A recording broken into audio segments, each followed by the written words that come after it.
চিন্তা খাও না, আগে যাবে আব্বু। চিন্তা খাও না বাবা, আমি তো আছি, তোমার কিছু হবে না।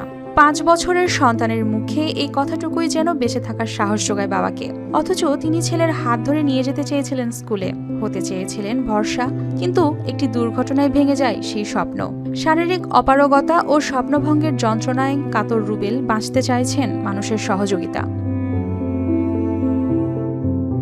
চুয়াডাঙ্গার পৌর এলাকার গোরস্থানপাড়ার হাসানুজ্জামান রুবেল একসময় বেসরকারি একটি প্রতিষ্ঠানে বিক্রয় প্রতিনিধি ছিলেন। প্রায় 8 মাস আগে যশোর থেকে ফেরার পথে মোটর বাইকে ট্রাকের সাথে সংঘর্ষ হয়। এতে ঘটনাস্থলেই মারা যান তার সাথে থাকা চাচাতো ভাই, আর গুরুতর আহত হন তিনি। এরপর প্রায় 8 মাস ধরে চলছে তার চিকিৎসা। জানা যায় ঘাড়ের নার্ভ ক্ষতিগ্রস্ত হয়, একটি হাত প্রায় অচল। মেরুদণ্ড ও স্নায়ুর সমস্যার পাশাপাশি হার্টে 5টি ব্লক ধরা পড়েছে বলেও জানিয়েছেন তিনি। চিকিৎসার পেছনে সর্বস্ব হারিয়ে স্ত্রী ও সন্তানকে নিয়ে এখন চরম সংকটে পরিবারটি। তারপরে আমার সংসারে মানে যা যেটুকু ছিল, যা কিছু ছিল সবই শেষ হয়ে গেছে। তার চিকিৎসার পিছনে সবকিছু শেষ হয়ে গেছে। আমার ছেলে আমি এই পর্যন্ত স্কুলে ভর্তি করাতে পারিনি।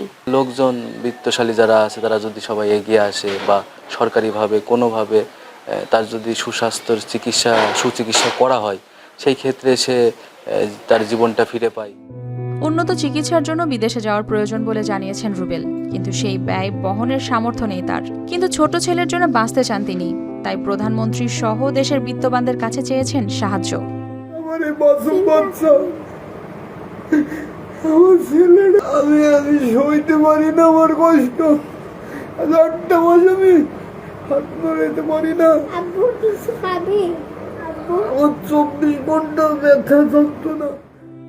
এদিকে রুবেলকে সহযোগিতার আশ্বাস দিয়েছেন স্থানীয় প্রশাসন, তবে সেই জন্য তাকে নিয়ম মেনে করতে হবে আবেদন।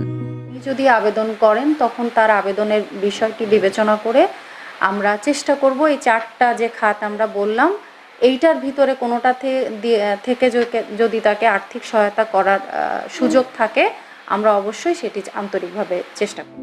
একসময় যে বাবা সন্তানের ভবিষ্যৎ গড়ার স্বপ্ন দেখতেন, আজ সেই সন্তানের কথাতেই বেঁচে থাকার সাহস খুঁজছেন। একটু মানবিক সহযোগিতায় হয়তো আবারও সুস্থ হয়ে সন্তানের হাত ধরে হাঁটতে পারবেন রুবেল। News desk, RTV।